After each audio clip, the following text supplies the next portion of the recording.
Hello student, how are you? I am fine and you? I am very fine. Today I am start class 10th और 12th. विषय कौन लेके आया हूँ? हिंदी का टॉपिक क्या है? समास। हर एग्जाम में, जिस एग्जाम में आपका अगर हिंदी हो तो उसमें समास आता है। आप लोग इस समास को पढ़िएगा। समास को छोटा सा एक डेफिनेशन मैंने लिया है, देखिए इधर। कम से कम शब्द में अधिक से अधिक अर्थ प्रकट जो करता है, मतलब कम से कम शब्द में ज्यादा अर्थ प्रकट करता है, उसे क्या कहते हैं? समास के कितने भेद होते हैं? 7 में पहला का क्या नाम है?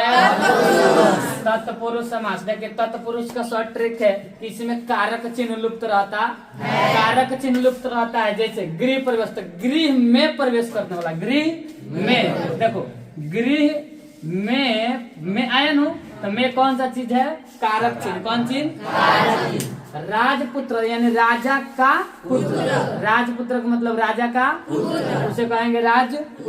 सेना का पति, तो उसे कहेंगे सेनापति। तो देखो काया रहा नु, तो हम लोग कारक चिन्ह में करते कर्ता ने कर्म को करत ऐसे करके पढ़ते हैं ना कारक चिन्ह का। तो याद रखिएगा कि तत्पुरुष कारक चिन्ह लुप्त रहता है, ये पढ़ने पर आता है कारक चिन्ह। ट्रिक शॉर्ट फॉर्म है, ठीक है।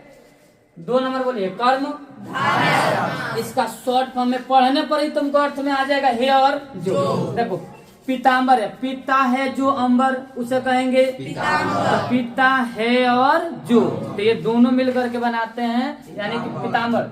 नीला है जिसका कंठ, उसे कहेंगे नीलकंठ। है जो आ रहा है कि नहीं आ रहा? यहाँ में नवयुवक, नया है जो युवक, नया है जो युवक। तो जैसे आप पढ़िएगा, पढ़ करके शॉर्ट फॉर्म देख लीजिएगा, उसको पढ़ने पर आपके बीच में ये चीज आएगा, तो उसे कहेंगे कौन सी? कर्मधारय। 3 नंबर में द्विगु समास। द्विगु समास किसको दर्शाता है? त्रिमुहानी। कौन मुहानी? संख्या को दर्शाया। यहाँ पर लिखे है तिरंगा, कितना रंग होगा? पंचतंत्र कगो ना, देख रहा इसमें संख्या को दर्शा रहा, तो दर्शाने वाला जितने भी संख्या को दर्शाता क्या कहलाता है? बहुब्रीहि। बहुब्रीहि सबसे खचड़ समास होता है, इतना समझ लो।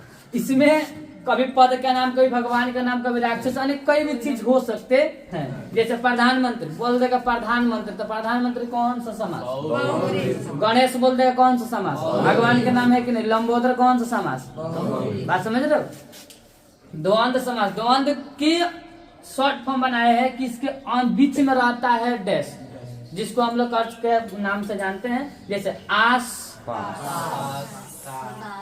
साथ एने। अरे सब तुम तेज है। अवयवी भाव देखो, अवयवी भाव में क्या होता है कि इसमें सबसे पहला पद, जैसे मैं बोलूं अनुपस्थिति, तो देखो शुरू का किया है अनु आया, कौन समास? अवयवी। मैं बोलूं आम, आम कौन सा मास होगा? मैं बोलूं प्रतिदिन, देख रहे हो? तो ऐसे करके तुमको देखो यथा संभव, तो यथा आया कि नहीं आया? यहाँ में प्रतिदिन, तो प्रति आया कि नहीं आया? तो जब भी शुरू होगा इस सभी अक्षर से, तो आप समझिएगा कौन सा समास है? न समास के मतलब नहीं, न समास के मतलब नहीं का जिसमें बोध होते, वैसे समास को न समास के नाम से जानते हैं। जैसे में अनपढ़ मतलब पढ़ा लिखा, देखो नहीं की बात है कि नहीं आया? नालायक कोई लायक